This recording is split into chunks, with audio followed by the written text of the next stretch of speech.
निश्चित रूप से यहाँ एक बौद्ध कहानी है जो आपके दिमाग को आराम देने में मदद कर सकती है। एक समय की बात है, प्राचीन भारत के एक छोटे से गांव में सुजाता नाम की एक युवती रहती थी। सुजाता सभी जीवित प्राणियों के प्रति अपनी दया और करुणा के लिए जानी जाती थी।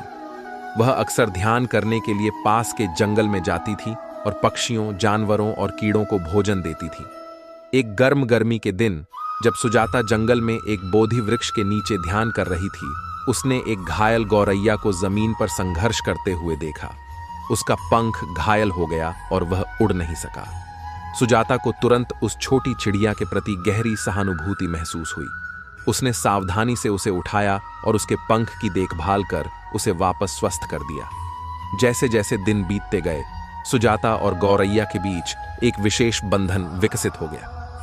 गौरैया नियमित रूप से सुजाता से मिलने आती थी और वे बोधि वृक्ष के नीचे शांत साहचर्य के क्षण साझा करते थे।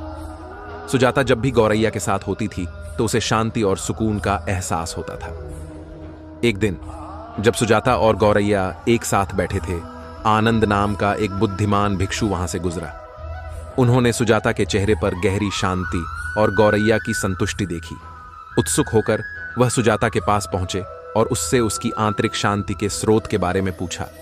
सुजाता ने मुस्कुराते हुए जवाब दिया, आदरणीय भिक्षु, यह करुणा और ध्यान का अभ्यास है जिसने मुझे यह शांति दी है। जिस तरह मैंने इस घायल गौरैया की देखभाल की, उसी तरह मैंने सभी जीवित प्राणियों और अपने आसपास की दुनिया की देखभाल करना सीखा है। ऐसा करने में इसीलिए मैंने अपने दिल में सद्भाव और शांति पाई है।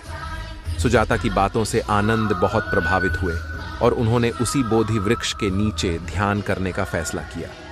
उन्होंने भी सुजाता के उदाहरण का अनुसरण करते हुए अपने दैनिक जीवन में करुणा और सचेतनता को विकसित करना शुरू कर दिया। समय के साथ गांव के और भी लोग उनके अभ्यास में शामिल हो गए और जंगल सभी के लिए शांति और आंतरिक शांति का स्थान बन गया। सुजाता और घायल गौरैया की कहानी हमें करुणा, सचेतनता की शक्ति और हमारी आंतरिक शांति और हमारे आसपास की दुनिया के साथ हमारे संबंधों के बीच संबंध सिखाती है।